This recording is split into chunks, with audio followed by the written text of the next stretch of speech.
Welcome to the in-service on reporting and investigating bullying. Once again, we will ask everyone who views this to sign off that they have seen this presentation. The forms for reporting bullying will look like this and will be available in the counselor's office. If you need further information on bullying or help with class, please let me know, and I'll be glad to do what I can to stop that. Now we'll go on to the presentation.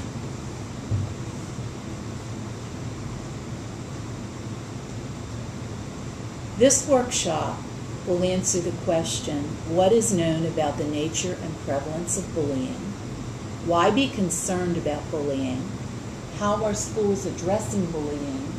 And it will give an overview of bullying prevention and intervention and review of the administrative procedure in bullying.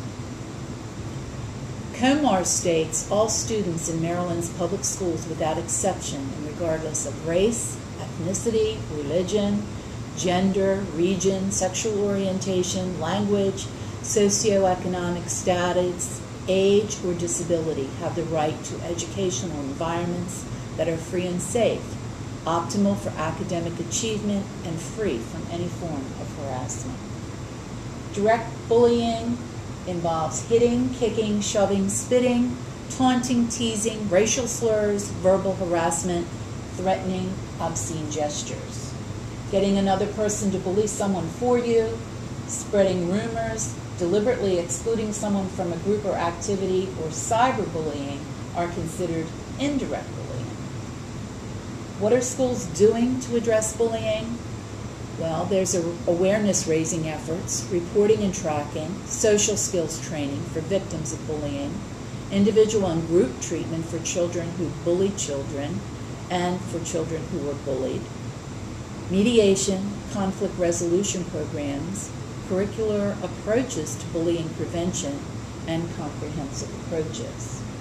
All reports must be written using the bullying, harassment, or intimidation form. They must be promptly and appropriately investigated by school administrators or the administrative designee consistent with due process rights using the bullying, harassment, or intimidation incident investigation form within 2 school days after receipt of a reporting form. This is what it looks like up close. This one is white. The one we use is green. This is the back of the paper. School administrators or the administrative designee will determine whether bullying, harassment, or intimidation actually occurred by taking steps to verify who committed the act of bullying, harassment, or intimidation, and whether any other parties played a role in perpetuating this act. The investigative steps are they will meet individually with the victim, the accused, and any witnesses to gather information regarding the allegation. Notify all parties involved in the incident that retaliation against a victim, witness, or bystander is strictly prohibited.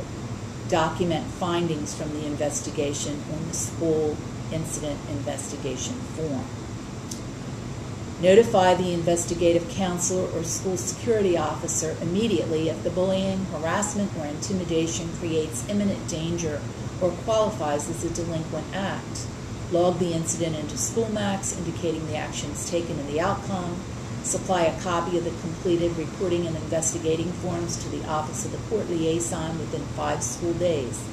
Copies of the forms must be maintained in the principal's confidential file. These forms are not to be filed in the student's cumulative folder or limited access folder. The school administrator designee will immediately notify parents of the victim and parents of the offender of the incident. The parents of the victim will be informed of the specific steps that the school will take to intervene, interrupt, and monitor the behaviors. The parents of the offender will be informed of the specific steps that the school will take to intervene, interrupt, and monitor the behaviors, as well as the proposed consequences as stipulated in the Code of Student Conduct. The parents of the victim may be invited to participate in the development of an intervention plan for their child. The parents of the offender may be invited to participate in the development of an intervention plan for their child. The parents will be provided with a copy of the intervention plan developed for their child. Separate conferences for the victim and offender will occur within 10 school days after the investigation to ensure that the bullying, harassment, or intimidation has ceased and whether there is a need for additional intervention. Individual conferences may occur as part of the counseling intervention. A second follow-up conference will be held with the victim 4 weeks after the initial follow-up conference to ensure that the bullying, harassment, or intimidation has ceased. What is required to reduce bullying in schools is nothing less than a change of behavior, a change in the school climate and in norms for behavior. This requires a comprehensive, school-wide effort involving the entire school community. Each school-based administrator and non-school-based supervisors will provide annual in-service to staff on procedures to prevent, identify, investigate, and report allegations of bullying, harassment, and intimidation.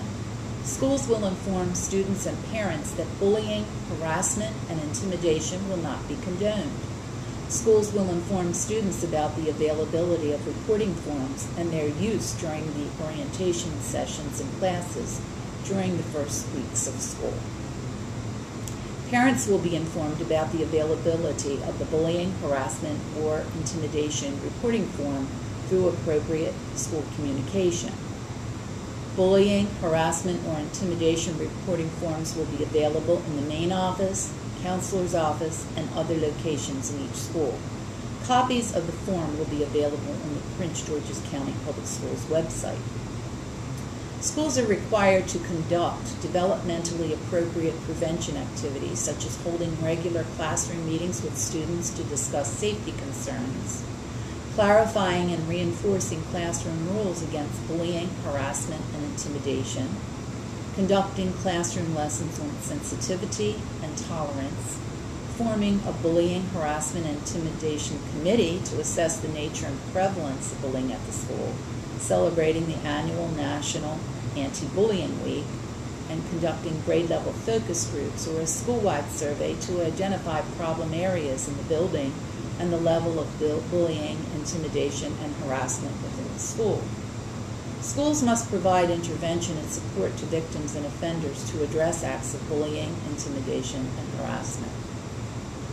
Intervention action steps: parent-student conferences, counseling with a professional school counselor, school psychologist, pupil personnel worker, and other appropriate professional staff, behavioral contracts, positive behavioral support such as functional behavioral assessments and behavioral intervention plans, support counseling for the victim, support counseling for the offender, support counseling for bystanders, increased adult supervision during unstructured times, such as classroom changes, lunch, recess.